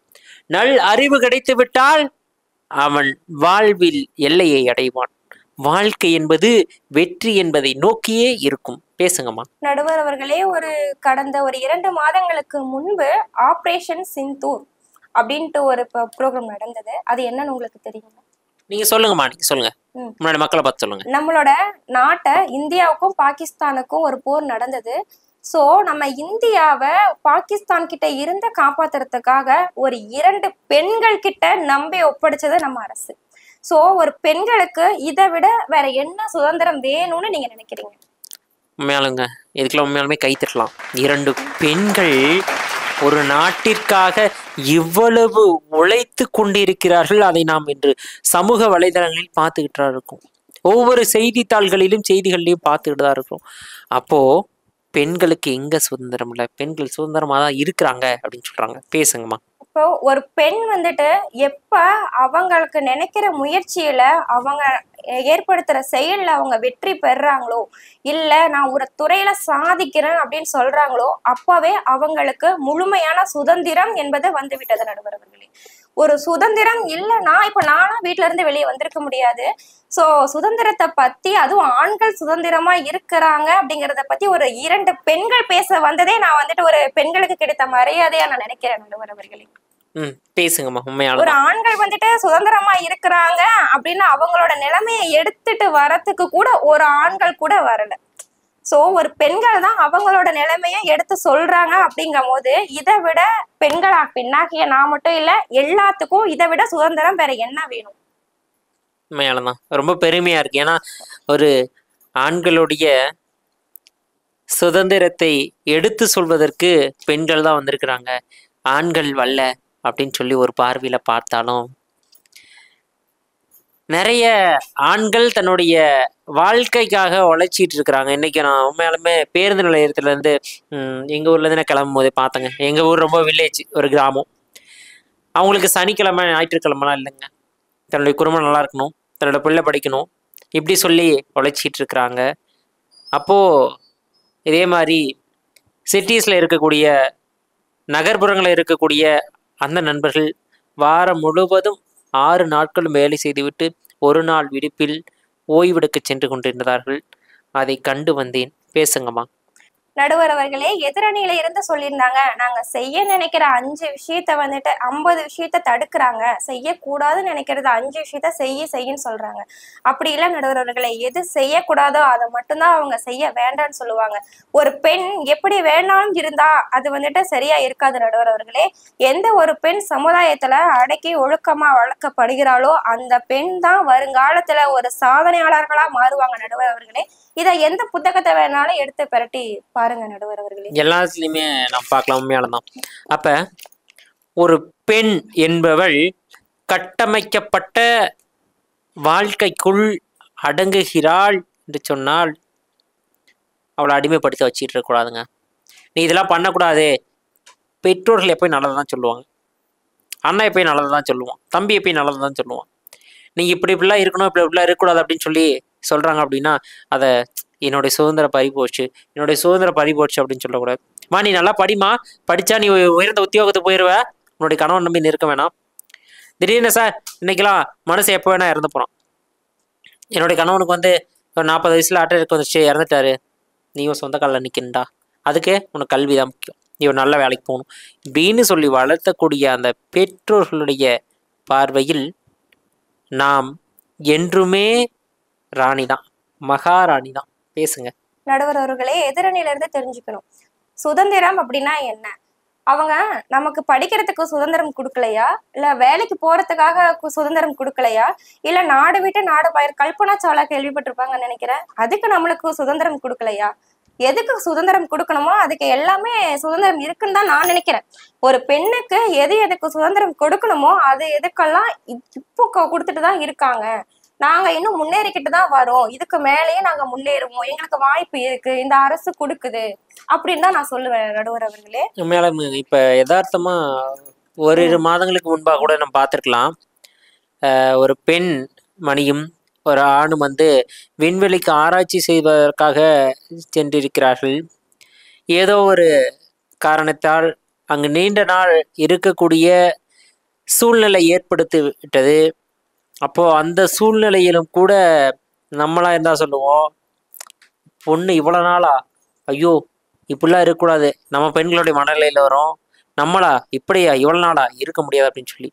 ஆனால் ஒரு நாட்டுக்காக விண்வெளிக்கு சென்று நாடு விட்டு நாடு போனாவே நம்ம என்ன சொல்றோம், ஐயோ அவ்வளோ தூரமா அப்படின்றோம். நம்முடைய நாட்டிலிருந்து விண்வெளிக்கு சென்று ஆராய்ச்சி செய்து வரக்கூடிய அளவிற்கு விஞ்ஞானம் வளர்ந்திருக்கிறது, பெண்களுடைய சுதந்திரம் மலர்ந்திருக்கிறது என்று சொன்னால் நீங்க சொல்வது நியாயமா? பேசுங்க. நடுவர் அவர்களே, எதிரணியில இருந்து சொல்லியிருந்தாங்க, நாங்க பெரிய பிரச்சனை நிறைய பிரச்சனைய ஃபேஸ் பண்றோம், நாங்க வந்துட்டு எங்களுக்கு எல்லாத்துக்குமே பிரச்சனை இருக்கு, பெண்கள் வந்துட்டு எழுந்துறதுல இருந்து நாங்க சாயங்காலம் வரைக்கும் நாங்க எல்லா பிரச்சனையும் தான் ஃபேஸ் பண்றோங்கிறாங்க. ஏன் அந்த பிரச்சனை ஆண்களுக்கு இல்லையா? ஒரு ஆணா ஒரு சமூகத்துல ஒரு ஆண் எவ்வளவு பிரச்சனையை ஃபேஸ் பண்றாங்கன்னு தெரியாதா? நீங்களே சொல்லுங்க நடுவர் அவர்களே. அதான் நான் சொன்னேன் இல்லைங்களா, ஒரு ஆண் வாழ்நாள் முழுக்க ஓடிக்கிட்டு தான் இருக்கணும். முதல்ல தான் படிக்கிறதுக்காக சம்பாதிக்கணும். ஒரு கல்லூரி வந்துருச்சு அப்படின்னா சரி, ஏன்டா பெற்றோர்களுக்கு ஏன் நம்ம கஷ்டம் கொடுக்கணும் அப்படின்னு சொல்லி நிறைய மாணவர்கள் இன்னைக்கு நம்ம பார்க்குறோம், ஏதாச்சும் ஒரு வேலைக்கு மாலை நேரங்கள்லையோ இல்லை விடுப்பு நாட்கள்லையோ வேலைக்கு போகிறாங்க. அப்படி வேலைக்கு போயிட்டு உடனே தான் படிக்கிறதுக்கான தொகைகள் எல்லாம் கட்டி விட்டு முடிச்சுட்டு சரி முடிஞ்சிச்சு, அடுத்து நல்லா படிக்கணும், படித்து முடிச்சோடனே ஒரு வேலைக்கு போகணும். சரி வேலைக்கு போயாச்சு, வேலைக்கு போய் அடுத்து உடனே கல்யாணம் பண்ணி வச்சுருவாங்க. கல்யாணம் பண்ணி வச்சா தனக்காக உழைச்சவன், தன்னுடைய அப்பா அம்மாவுக்காக உழைச்சிட்டு இருந்தவன் தன்னுடைய மனைவிக்கும் சேர்த்து உழைக்கணும். ஏன்னா தன்னுடைய அர்ப்பணிப்பை கொடுத்து இவ்வளோ தூரம் வராங்க இல்லையா அந்த மனைவி, அவங்களுக்காக நம்ம சேர்த்து உழைக்கணும்னு சொல்லி உழைப்பான். கொஞ்ச நாட்கள் போக தன்னுடைய குழந்தை வரும், குழந்தைக்காகவும் உழைக்க வேண்டும், குழந்தையினுடைய உடல்நலத்திற்காக உழைக்க வேண்டும்.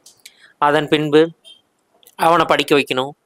அந்த குழந்தை படித்து அவன் ஒரு வேலைக்கு செல்லும் வரை உழைக்க வேண்டும். அப்படி அவன் வேலைக்கு செல்லும் பொழுது ஒரு தந்தை உயிரோடு இருப்பானான்னு கேட்டால் கஷ்டங்க.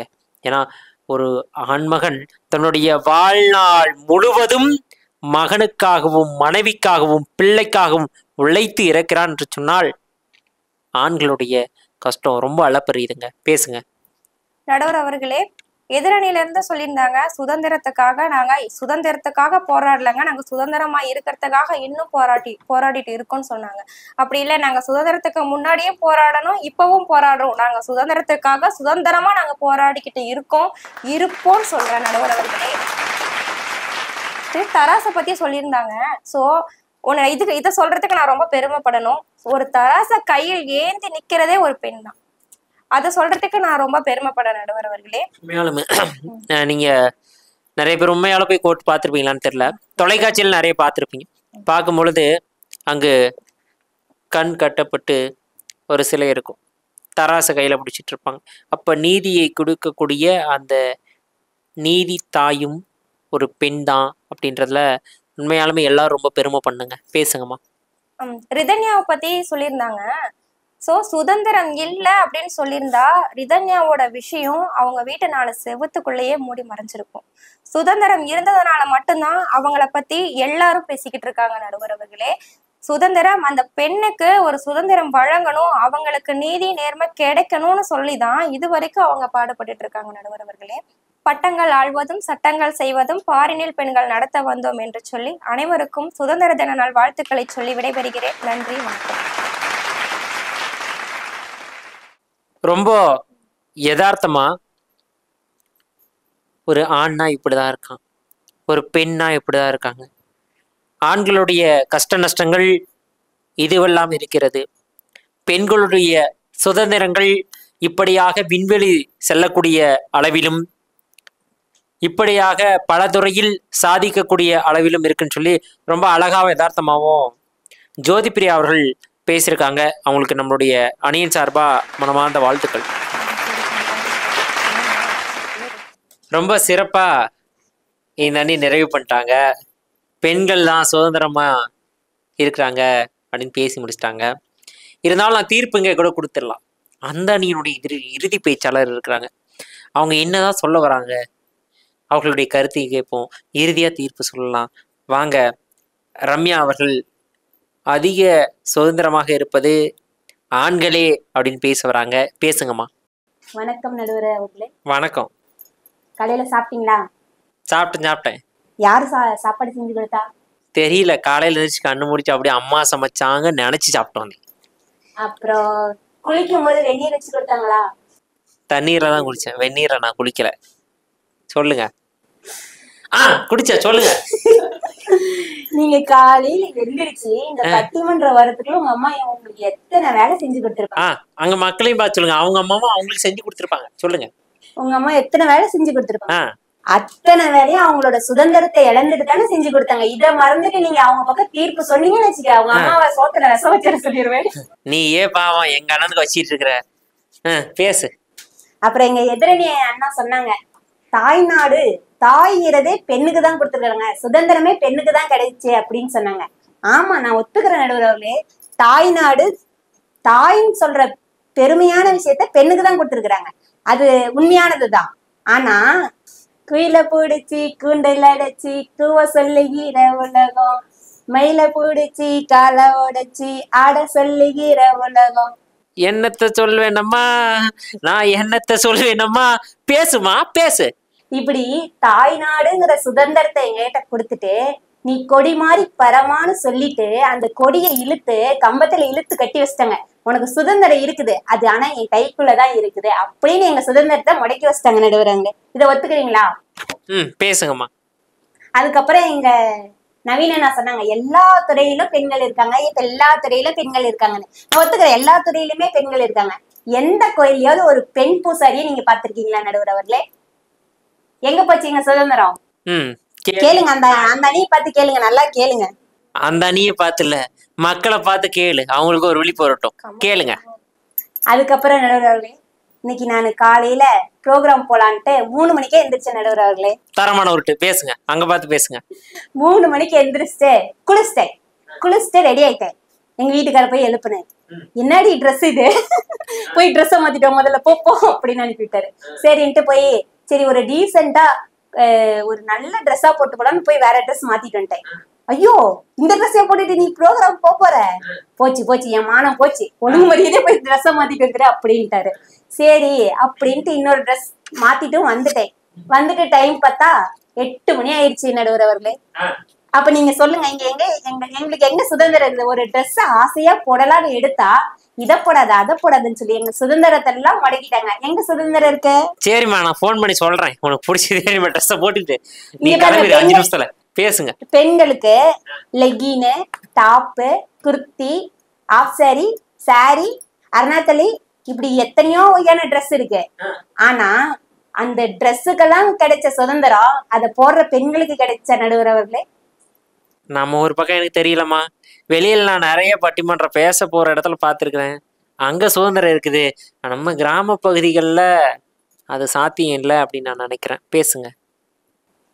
எங்க எதிரணிக்காரங்க சொன்னாங்க, ஆண்கள் தான் ரொம்ப கஷ்டப்படுறாங்க, ஆண்களோட சுதந்திரம் எல்லாம் போச்சு அப்படின்னு சொன்னாங்க. நான் ஒத்துக்கிறேன், ஆண்களும் கஷ்டப்படுறாங்க பெண்களும் கஷ்டப்படுறாங்க தான் இல்லைங்கள. ஆண்கள் படுற கஷ்டத்துக்கு அதுக்கு ஊதியமா பணம் கிடைக்குது. இந்த பெண்கள் படுற கஷ்டத்துக்கு என்ன ஊதியம் கிடைக்குது சொல்லுங்க? நாங்க மிஞ்சி எதிர்பார்க்கறது, ஊதியமா எதிர்பார்க்கறது என்னது? அன்பு, பாசம், ஆசையா 2 வார்த்தை, இதைதான் எதிர்பார்க்கிறோம். அதை கூட அந்த ஆண்களால கொடுக்க முடியல. எங்க எங்களுக்கு சுதந்திரம் இருக்கு சொல்லுங்க? நானும் அப்படிதான் கேட்டேன் ஒருத்தர்கிட்ட. ஏங்க கொஞ்சமாச்சும் பாசம் வைங்க. பாசம் ஏப்பா நான் லிமிட்டா வச்சிட்டு இருக்கிறேன், அளவுக்கு அதிகமா பாசம் வச்சா வலிக்கு விழுந்துருவேன், திரும்ப எழுந்திருக்கிறது கஷ்டம் அப்படின்னாரு. பேசுங்கம்மா. எங்க எதிரணி அக்கா பேசினாங்க, ரொம்ப அழகா பேசினாங்க. எனக்கு சுதந்திரம் கிடைச்சதுனால தான் நான் இங்க வந்து பேசவே உட்காந்துருக்கிறேன் அப்படின்னாங்க. அவங்க இன்னும் டேட் லிட்டில் பிரின்சஸாவே இருக்காங்க, அதனாலதான் சுதந்திரமா பேசுறாங்கன்னு நான் நினைக்கிறேன். நீங்க என்ன சொல்றீங்க? பேசுங்கம்மா, எனக்கு தெரியல, பேசுங்க.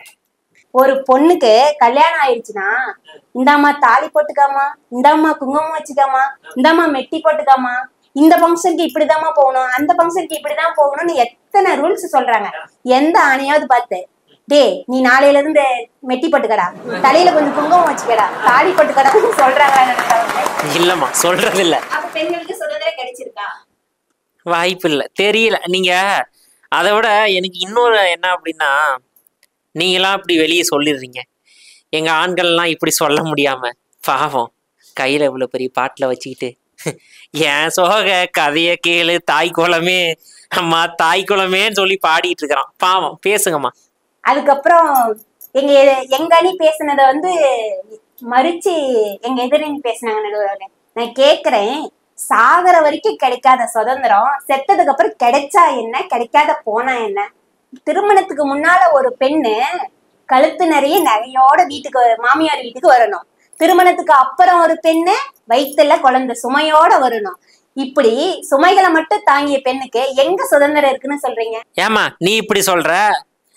வாழ்க்கை முழுக்க இவ்வளவு பெரிய தொப்பையை வச்சுக்கிட்டு நாங்க எவ்வளவு கஷ்டப்படுவோம். சும்மா 10 மாசத்துக்கு ஒரு டைம் சுமந்துட்டு சுமந்தேன்ற பேசுமா. அப்புறம் எங்க எதிரணியக்கா சொன்னாங்க, நீதித்தாய், நீதி வழங்குறதே நீதித்தாய் தான் சொன்னாங்க. அந்த நீதித்தாய்க்கே சுதந்திரம் இல்லாம தானே அதோட கண்ணை கட்டி வச்சிருக்கிறாங்க. அது புரியாம நீதி வழங்கினதே நீதித்தாய்ன்னு எங்க எதிரணியக்கா பேசுறாங்க.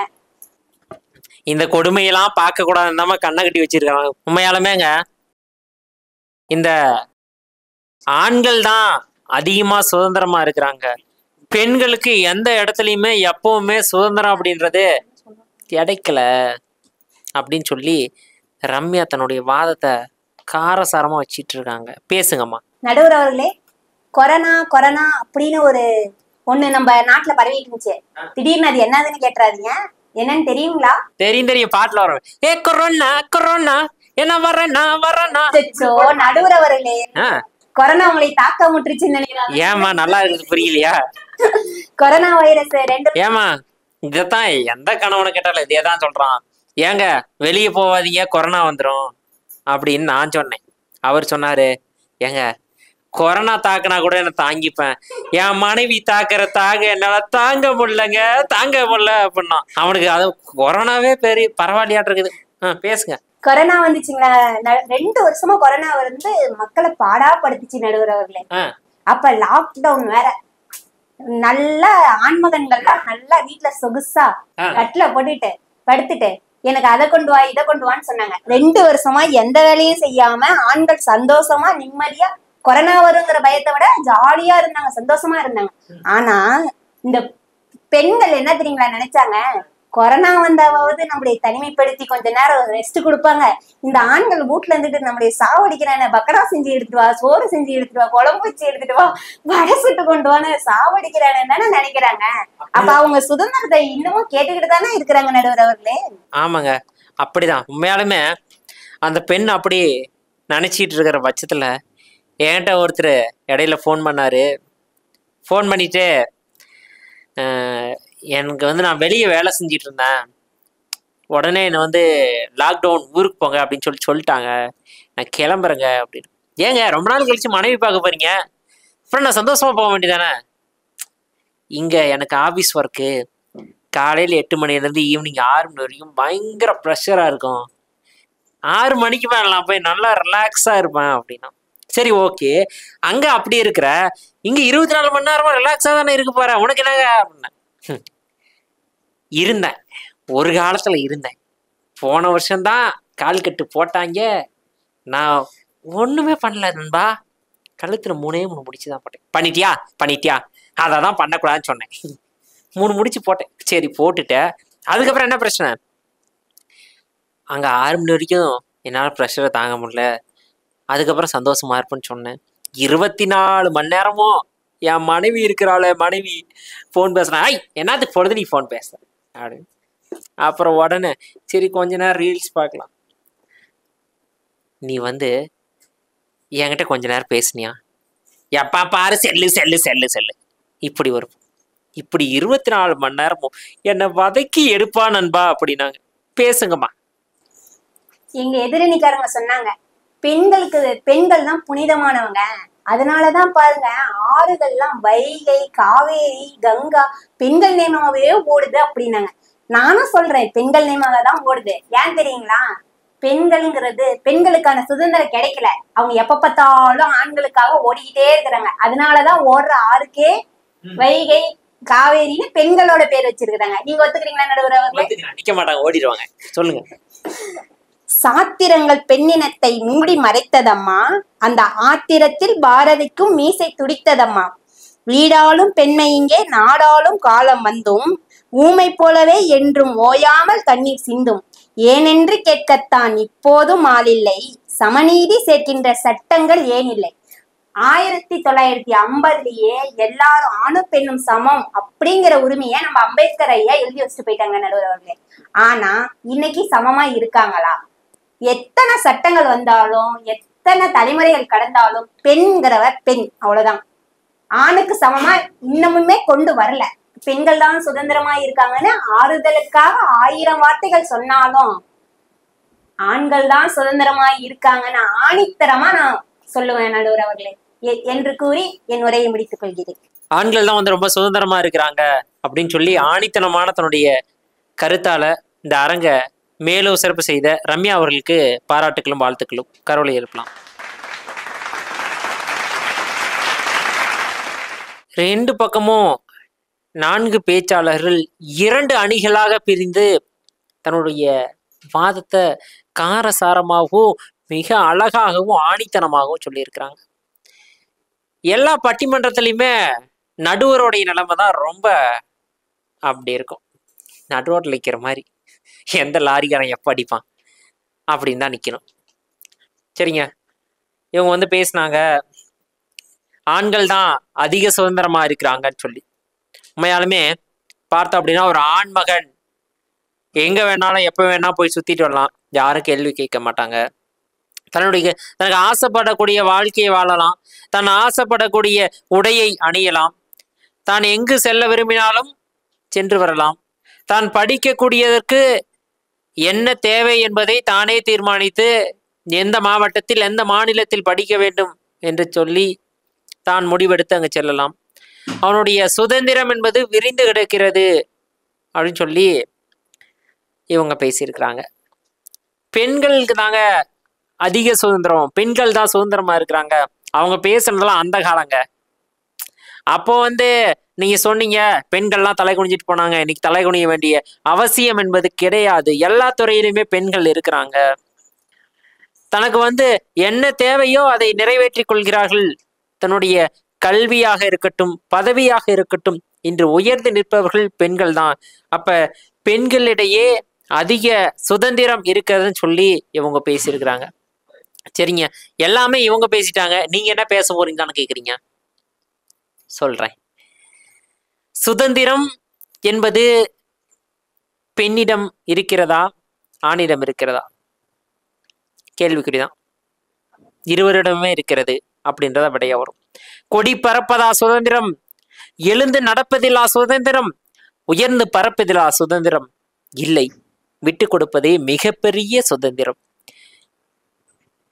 ஆண்களை காட்டிலும் பெண்கள் இன்று அதிக சுதந்திரமாக கல்வித்துறையில் சாதித்து கொண்டிருக்கிறார்கள்.